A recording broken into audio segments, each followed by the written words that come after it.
another busy week. When is it not a busy week here at the White House? As you all know, we'll be traveling to Michigan tomorrow. I know the president's really looking forward to it. He's going to give a speech at the Detroit Economic Club in addition to touring a factory in Dearborn, Michigan that produces F-150s. And my understanding is Ford is ramping up that manufacturing and also going to be hiring more American workers at this facility thanks to President Trump's policy. So he'll be doing that tomorrow and talking about all of the great economic news, which I would be remiss if I did not point out to you all. We have mortgage rates falling below 6% for the first time in years. Thank you, NBC, for this very fair and honest headline. But this is the truth, and these are the facts thanks to President Trump's economic policies. So frankly, they're hard to deny.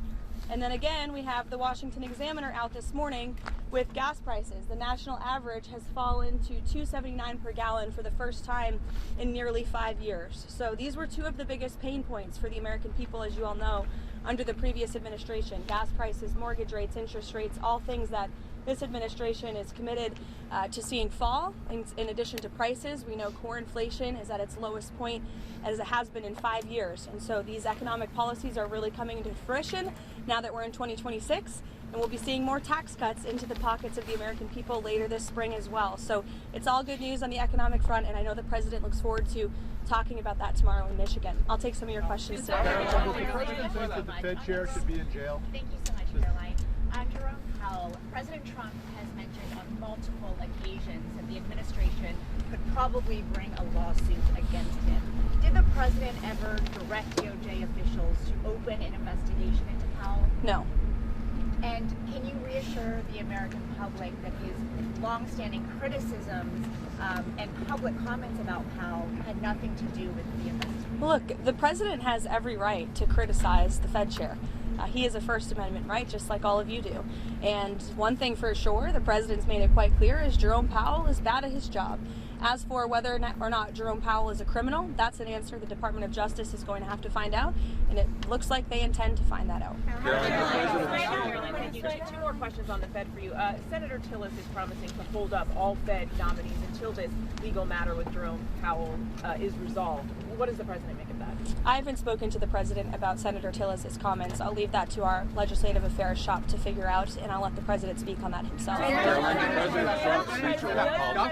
ahead. Believe that the Fed should operate independently from him. The president has made it quite clear he thinks Jerome Powell is bad at his job, and the president has made it quite clear, as have many economists, by the way, that interest rates should be lowered, and they should have been lowered a long time ago. But does he believe in the independence of the Fed, Caroline? He has, and he said that many times. Does the president believe that Jay Powell should go to jail if he lied about Eamon, you're yelling out a question that's being asked in a different way, but it's the same exact question as we just answered, and I just answered it. We'll let the Department of Justice determine that. Caroline, is the president taking airstrikes off the table in Iran, and does he believe there's a potential path to end the protest there without military action?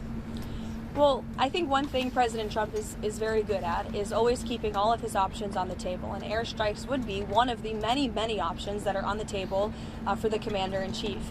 Diplomacy is always the first option for the president. He's told all of you last night that what you're hearing publicly from the Iranian regime is quite differently from the messages the administration is receiving privately, and I think the president has an interest in exploring those messages. However, with that said, the president has shown he's unafraid to use military options if and when he deems necessary, and nobody knows that better than Iran. Go ahead, Steve Witkoff talking to the Iranians at the moment.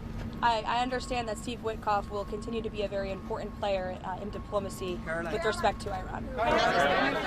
Trump has confidence in Delcy Rodriguez? I think the last week has shown that the president made the right, realistic assessment of what needed to take place in Venezuela at this moment in time. And the interim authorities and Delcy Rodriguez and her team have been very cooperative with the United States and the president and his team, as evidenced by the massive energy deal that the president was able to cut with the interim authorities, their commitment to release Venezuelan political prisoners, which we also saw last week. So we've seen a great level of cooperation, and the president expects that to continue. Go ahead, sorry. And how soon does he want to see elections in Venezuela? I think right now it's still too soon to say, and I don't want to set a deadline for the president. What's the meeting this morning with Marco Rubio about Venezuela? What can we see this week? on Venezuela? More meetings? The president meets with the Secretary of State and National Security Advisor daily, sometimes multiple times a day, and so it was on a range of topics, as it always is. Does President Trump expect on Venezuela? What practical steps would the White House like to see the interim authorities take to stop Iran and Hezbollah from operating in the country? And have those authorities done anything on that yet? I think right now the main correspondence with the interim authorities is really focused on obviously ensuring stability and prosperity and continued cooperation with respect to energy. As you all know, there was a very powerful and big group of oil executives who were here at the White House on Friday, and so continuing to iron out some of these energy deals. We also have made it very clear, the president's made it very clear, that we don't want to see any more jug boats sailing from Venezuela towards the United States of America, which we have not, frankly, in the last week. President's also made it very clear that only oil tankers that are approved by the United States of America will be flowing from Venezuela, and we will continue to seize ships that are stateless or that are not approved for commerce by the United States. Back to Iran, is the objective in these discussions with Iran still complete denuclearization, or what else is the president looking for as he, engages in these discussions? Well, he's made it quite clear he certainly doesn't want to see people being killed in the streets of Tehran, and unfortunately that's something we're seeing right now. Kelly. Has Witkoff spoken with Iranian officials? I'll get to you, don't worry. Has Witkoff spoken with Iranian officials today, and has President Trump spoken with Elon Musk about the internet situation there as well? I understand he has spoken to Elon about that. Yes, he talked to all of you about that on the plane last night. What was your first question, Kelly? Has Witkoff spoken with Iranian officials today? Could you give any updates on those conversations? I haven't spoken with Mr. Witkoff today about that, but we can certainly get you an answer. Archbishop Coakley is here. President yes, Trump is meeting with Archbishop Coakley. Of great interest to you, I'm sure. Absolutely, and they may be speaking as we're speaking. Can you give us a preview of what they'll be talking about, or will there be a readout as well after they're done of what they discuss? I can see if the president will provide you a readout. How's that? Yep, sounds good. And also, President Trump, has he seen the video put out by Jerome Powell on Sunday? And if so, what's his reaction? That video was put out after I was with the president when Air Force One landed last night, I believe. So I was no longer with him when that video came out. I don't know if he's seen it or not. Does the president have a dateline or a timeline? No, he has not set a timeline, but it's definitely a priority for him.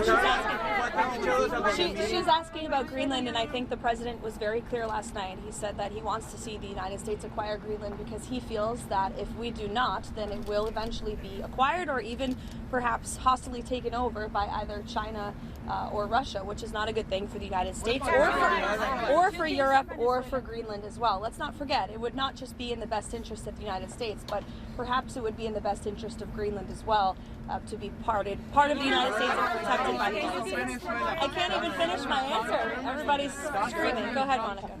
What did the president mean the last night when he said that Iran had called to negotiate and that there may be a meeting that is set up? I mean, what else do you want me to explain by that? Who called and who would be a part of that? There was an official from the Iranian government, I believe it was reported earlier, that reached out to a member of the president's very close team, Special Envoy Witkoff, expressing a far different tone than what you're seeing publicly. About the meeting on Thursday, Secretary Kristi Noem has been front and center in response to this ICE video. Is the president satisfied with her efforts there and all of her media interviews? Yes, 100%. President Trump and I actually spoke about this last night and how Secretary Noem is doing a phenomenal job, not just securing the border, which she and the president did together in record time, but also in defense of the brave men and women of ICE who put on a law enforcement uniform every single day to protect our communities and to protect all of you and every American, regardless if they are Democrat or Republican. ICE is doing a very important job to remove illegal alien criminals from our communities. And I think it's very striking that all weekend long, you had agitators and violent American citizens out in the streets of Minneapolis protesting. Protesting what exactly?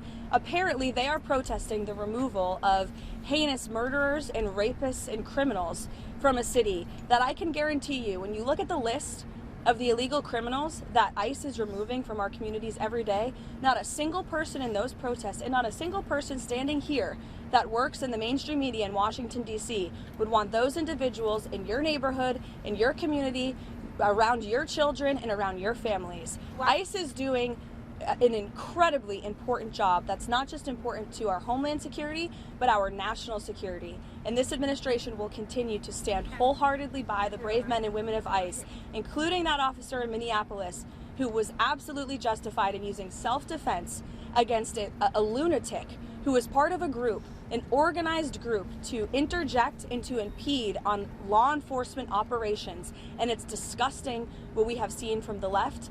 And I think that it just shows you where the modern day Democrat Party stands today in protecting illegal alien pedophiles and rapists and murderers over law-abiding American citizens and our brave men and women who serve in law enforcement.